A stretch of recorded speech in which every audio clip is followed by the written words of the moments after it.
There is the tank, guys. It is looking so good. It's come out quite well. There's a lot of stuff in there that I'm not really sold on where it's placed yet. During the transfer, I had to just move so much stuff at one time so fast. You know, it was hard to figure out where exactly I wanted it. But everybody's doing really well. I've had some new additions to the tank fish-wise. I added another copper band. I'm chasing that dream again. And I added, where'd they go? There's one. More shuttle. There's actually two of them in here. Where's the other guy? Over here? Nope. Over there. Is that him? Is that him? Oh, there he is. Right there. Yep, there they are. They're a little bit on the thin side. They do eat though, so that is good. At least they are eating what I put in the tank. Where is my cover band? He's also, there he is. This guy's constantly picking up the rocks, just constantly. So I feel like he's doing quite well compared to my other copper band that, you know, it was a, you know, Hopi 8 type thing. But he will go after a combination of stuff I put in the tank, whether it be mysis. He'll eat even little tiny bits of nori. They come flow by. They got to be super small bits, but he will go after them, and he will eat them. But he is nibbling on all this rock structure. The Moorish idols, there's a ton of sponge on that rock back there, and they just nibble on that all the time. I see them constantly around that rock during the day. All right, so I made this, kind of just built that box there to house all the wiring that comes off these modules. I will get a ORP module and a salinity module, so they'll be there. I'm also probably gonna see if I can move my other Ecotech drives over here. Auto water changes is gonna be happening. I've got all the hoses drilled through the wall into the containers on the other side in that closet. But I gotta figure out some way to get my hoses here and not look crazy. So that's still in the works. The box, I'm still not sold on it itself, but you know, I try to do a little bit of wire management with that. That black thing is just there so my dogs don't get back there for now. Battery backup's not hooked up yet, but it's okay. I mean, I guess for what the materials I built it with, you know, it's really just some pieces of wood, man, and a piece of plexiglass that I spray painted black and attached to the front door. Now that front does open. I've got it secured just with a couple screws and a zip tie right now because I don't have, I haven't figured out how I want to actually latch that yet. But that came out pretty good. I mean, it doesn't look too bad. My other light shade finally came in from Fish of Hex. It is a different design than my other three though. So that kind of is a little bit of, bugging me a little bit because it does sit at a different depth than the others. So I may end up getting to use those other three. But the tank's come a long way. I'm really enjoying it. And I'm amazed really how much bigger like the 210 display portion is in comparison to the 150 when it was there. So I'm super happy about that. All right, so on to the filtration that everybody should be pretty well aware with on any of these reefer series of Red Sea.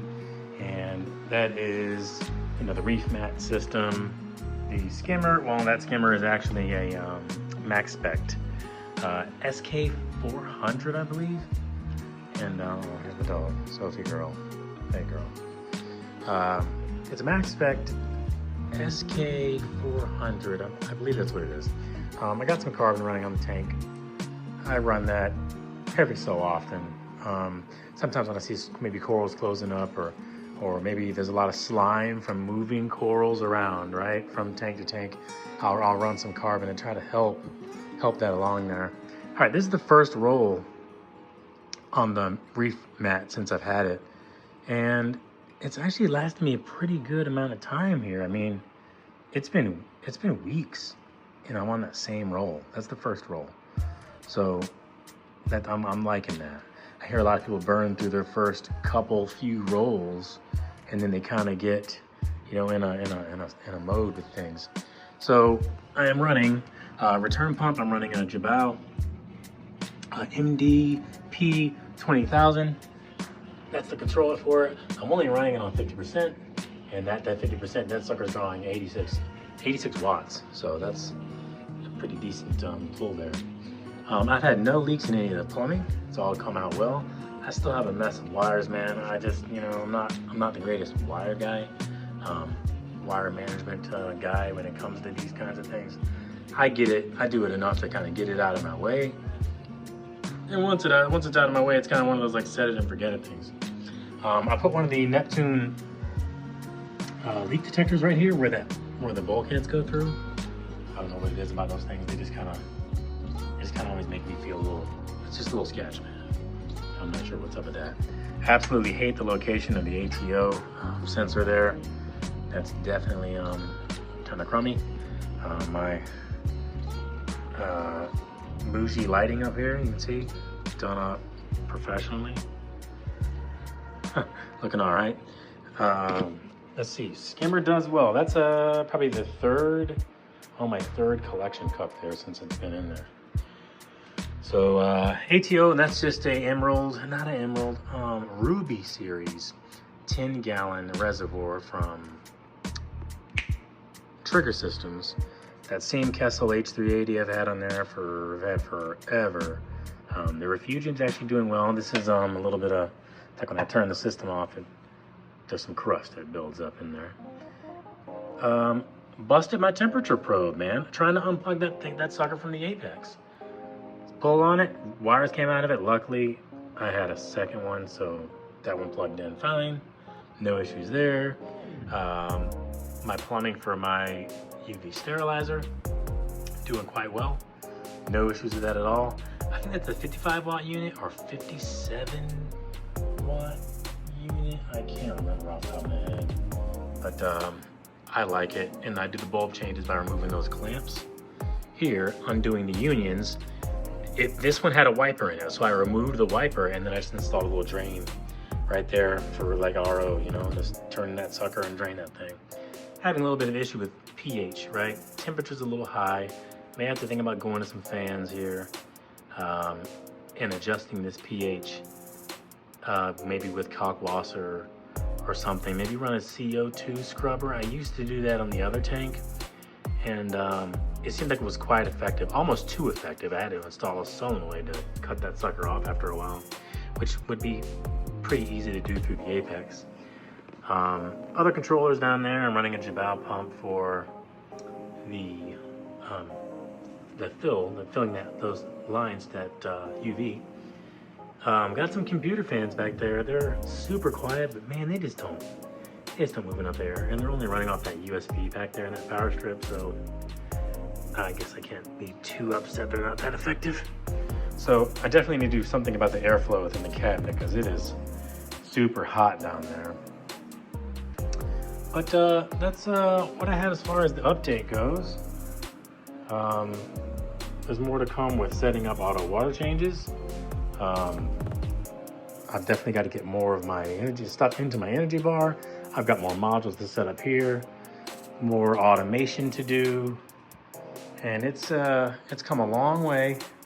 There's still much more to go, and I'm enjoying it. I'm enjoying the size of it. I'm enjoying the look of it, the ease of things in comparison to like making a tank work, right? The 150 was a regular rim tank that I then had to install an overflow on and set up my own sump and do my own plumbing. And while that was cool, while it was, I got the experience of doing it, it was nice to then move to something that was plug and play, double O-ring, didn't have to worry about losing siphon, didn't have to worry about leaks too much. You know, I'm sure they still exist on these, but when I was doing it homebrew style, it was in the back of my mind all the time. But hey, I appreciate you guys watching, tuning in, checking the tank out. There's more to come. There's more stuff that I have to do. Sorry it took me so long to get this update out. But hey, I appreciate you watching. Have a good one.